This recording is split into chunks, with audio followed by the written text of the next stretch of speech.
இன்னைக்கு வந்து முந்திரி பக்கோடா பண்ண போறேன். ஸோ, அதுக்காக வந்து ஒரு 500 கிராம்ஸ் முந்திரி பருப்பு எடுத்து வச்சிருக்கேன். ஸோ, இது கூட என்னென்னலாம் ஆட் பண்ணலான்னு பார்த்தீங்கன்னா, 3 ஹீப்டு டேபிள் ஸ்பூன் கடலை மாவு ஆட் பண்ணியிருக்கோம்.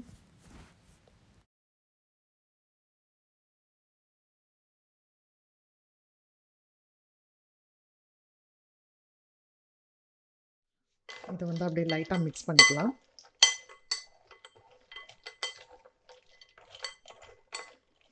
ரொம்ப மாவு போடக்கூடாது. ரொம்ப மாவு போட்டால் ரொம்ப முந்திரி பருப்பு கொஞ்சம் கம்மியாக தெரியும். மிக்ஸ் பண்ணிவிட்டு இன்னும் கொஞ்சம் ஆட் பண்ணிக்கலாம்.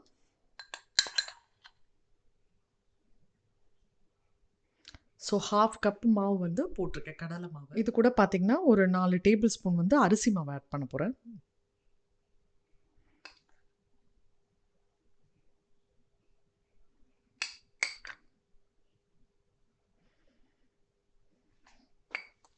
இது கூட பார்த்தீங்கன்னா தனி மிளகாத்தூள் ஆட் பண்ண போகிறோம். அது ஒரு டீஸ்பூன். அப்புறம் ஒரு காஷ்மீரி சில்லி வந்து அது ஒரு டீஸ்பூன். கலருக்காக இந்த காஷ்மீரி சில்லி பவுடர் போடுறோம். ஒரு டீஸ்பூன் எடுத்து வச்சுருக்க இஞ்சி பூண்டு பேஸ்ட்டும் ஆட் பண்ணிக்கலாம். இதை வந்து இப்போ கொஞ்சம் மிக்ஸ் பண்ணிக்கலாம்.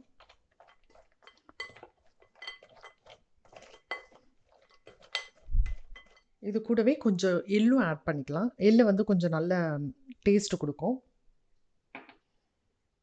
1/2 டீஸ்பூன் பெருங்காயம், அப்புறம் ஒரு பிஞ்ச் ஓமமும் ஆட் பண்ணிக்கிறோம்.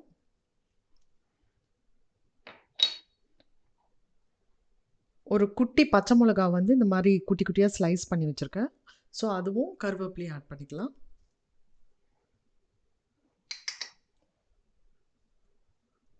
இப்போ இது கூட ஒரு டீஸ்பூன் உப்பும் ஆட் பண்ணிக்கிறேன்.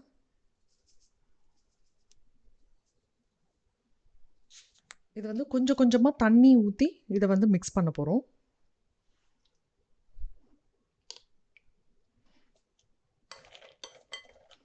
ரொம்ப தண்ணியாகவும் இருக்கக்கூடாது. ஸோ அதனால் கொஞ்சம் கொஞ்சமாக தண்ணி ஊற்றி ஆட் பண்ணிக்கோங்க. அந்த முந்திரி பருப்போட இந்த மாவெல்லாம் வந்து ஒட்டணும்.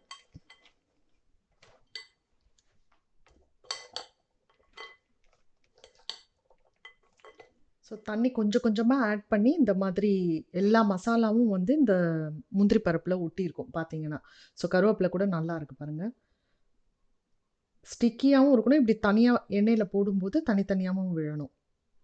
முதல்ல நீங்கள் நிறைய தண்ணி ஆட் பண்ணிட்டீங்கன்னா உங்களுக்கு வந்து அது கிறிஸ்பினஸ் வராது. ஸோ அதனால் கொஞ்சம் கொஞ்சமாக தண்ணி போட்டு இந்த மாதிரி நல்லா மிக்ஸ் பண்ணி வச்சுக்கோங்க.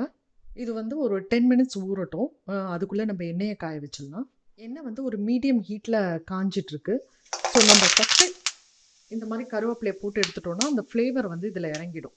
இந்த கருவேப்பிலையோட ஃப்ளேவர் வந்து இந்த எண்ணெயில் இறங்கிடுச்சுன்னா உங்களுக்கு இந்த கேஷ்யூ நட்டில் அது நல்ல வாசனையாக இருக்கும்.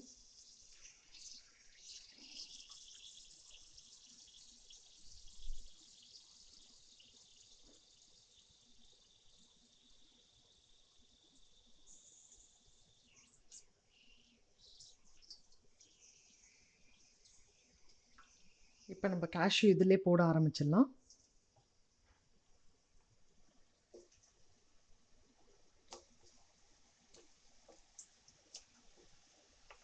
இது வந்து ஒரு பர்ஃபெக்ட் ட்ராவல் ஸ்நாக்காக கூட எடுத்துக்கலாம். ஆஃபீஸ் போகிறவங்க, அந்த வீட்டில் ஆஃபீஸ்லேருந்து வீட்டுக்கு போகிற டைமில் ஈவினிங்கில் கண்டிப்பாக எல்லாருக்குமே பசி எடுக்கும். ஸ்கூல்லேருந்து பசங்க வீட்டுக்கு போகிற டைமில். ஸோ இது வந்து நம்ம பண்ணி ஒரு டிஃபன் பாக்ஸ்லேயோ ஒரு பாக்ஸ்லேயே போட்டு வச்சுக்கிட்டா, ஸ்நாக் பாக்ஸில் போட்டு வச்சுக்கிட்டா, இதை எடுத்துகிட்டு போனோன்னா இது ரொம்ப நல்ல ஹெல்த்தி ஸ்நாக்.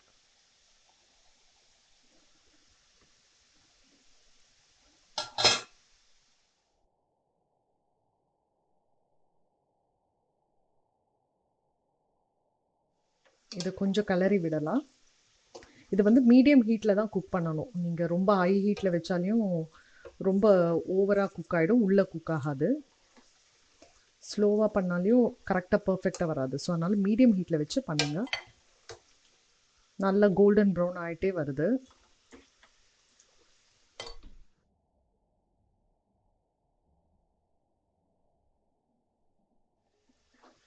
இது நல்லா குக் ஆகிடுச்சு. நல்ல பியூட்டிஃபுல் கோல்டன் ப்ரௌனில் நல்ல குக் ஆகிருக்கு. ஸோ இதை எடுத்துடலாம்.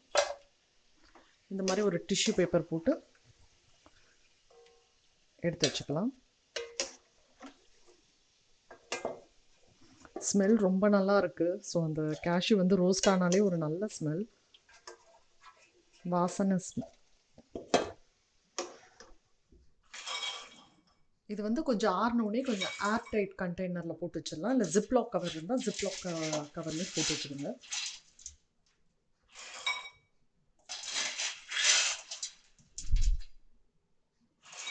இந்த முந்திரி பருப்பில் வந்து நல்ல இந்த மசாலா வந்து நல்ல கோட் ஆகிருக்கு. பார்த்தாலே தெரியும் நல்ல கிறிஸ்பியாக இருக்குது.